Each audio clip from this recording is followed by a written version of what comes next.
we will be looking at a future that looks like this.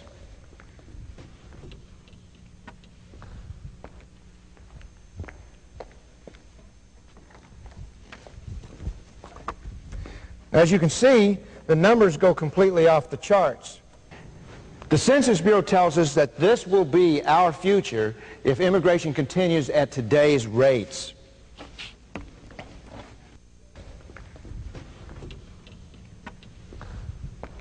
And this is what we're bequeathing to our children and our grandchildren by the middle of the next century.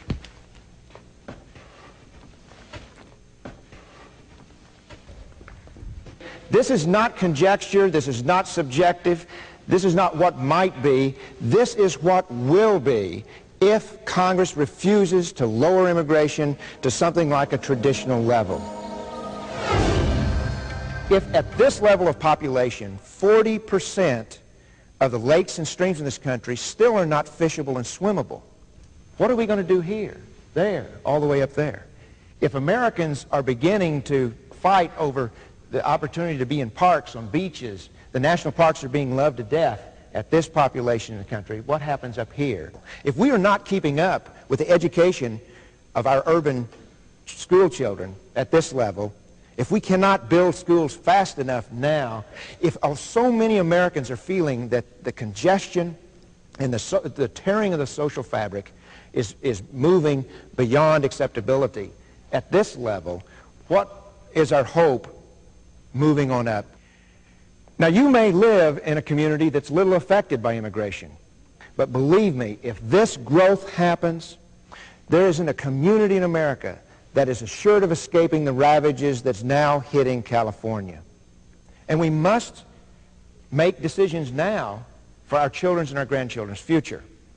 If we allow this to happen, that future will be foreclosed. Now, what can we do? It's very simple. Congress merely has to lower the number back to where it was in 1965, back to the golden era of immigration, below 200,000. Now, what would that look like? Well, it would not end the growth, I can tell you that. The Census Bureau says that if we were to lower immigration from the more than 1 million of today to a zero net level, which would be about 200,000, we would immediately slow the pace of growth and get some relief.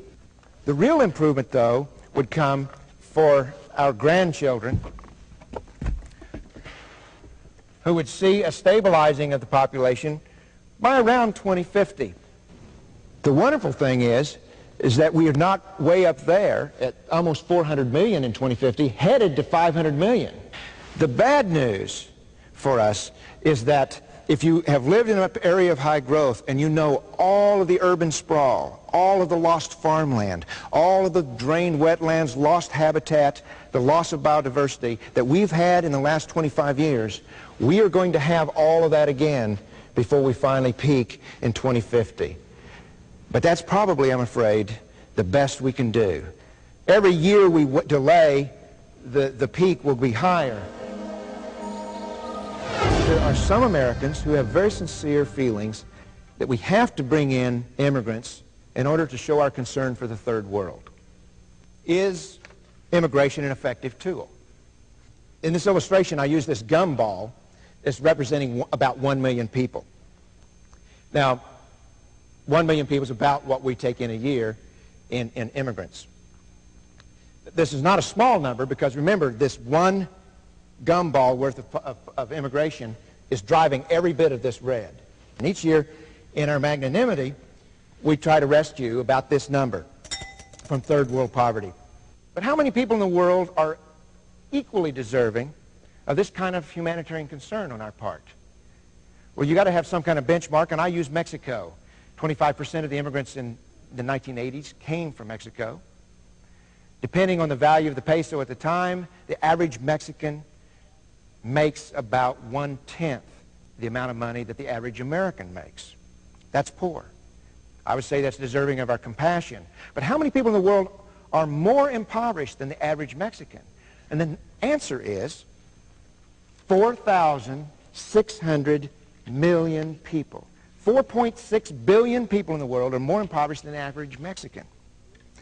If immigration is a policy to help the people of the third world, I want you to watch very closely. Don't miss this, because I want you to watch to see how much the third world changes each year when we take the million people out of it.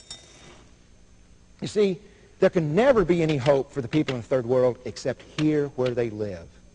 Most of these people, 99 point whatever percent of these people can never leave. They're stuck where they are. They have to bloom where they're planted.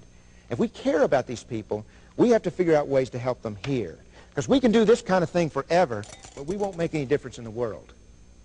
There are many ways that Americans can help third world nations, but immigration is not one of them. And let's look at another issue here.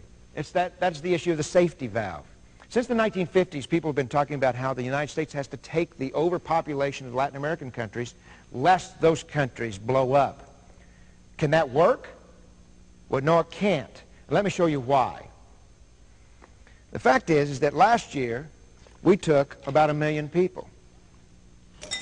But last year the third world added births over deaths another 80 million people into the impoverished persons of the world. And this year we'll take 1 million people, and this year the third world will add more than 80 million more people. And next year, if the U.S. government insists on bringing this exorbitant, non-traditional level of immigration and brings another 1 million people, these people will still add another more than 80 million people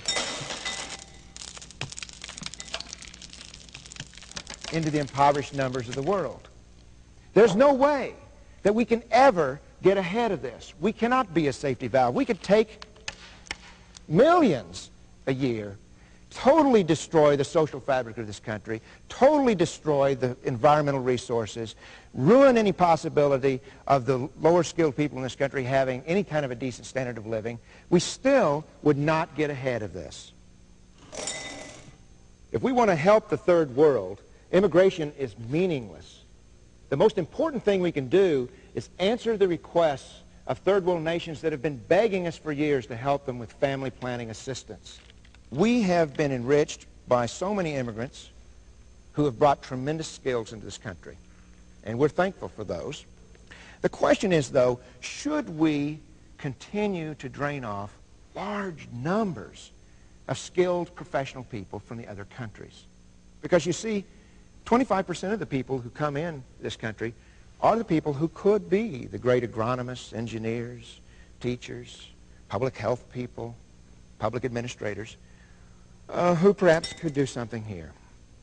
If I were a person in some of those countries and had a chance to move here instead of staying here, I have no idea what I would do. This is not a moral judgment on the people who come here. It's a moral judgment on us and asking the question, do we continue to drain the most professional, brightest people from the rest of the world? Do we continue to drain the change agents? The time to act is now. Americans must contact their senators and their U.S. representatives, ask them to act immediately to bring down immigration back down to a level when immigration was a nourishing stream instead of a rampaging river.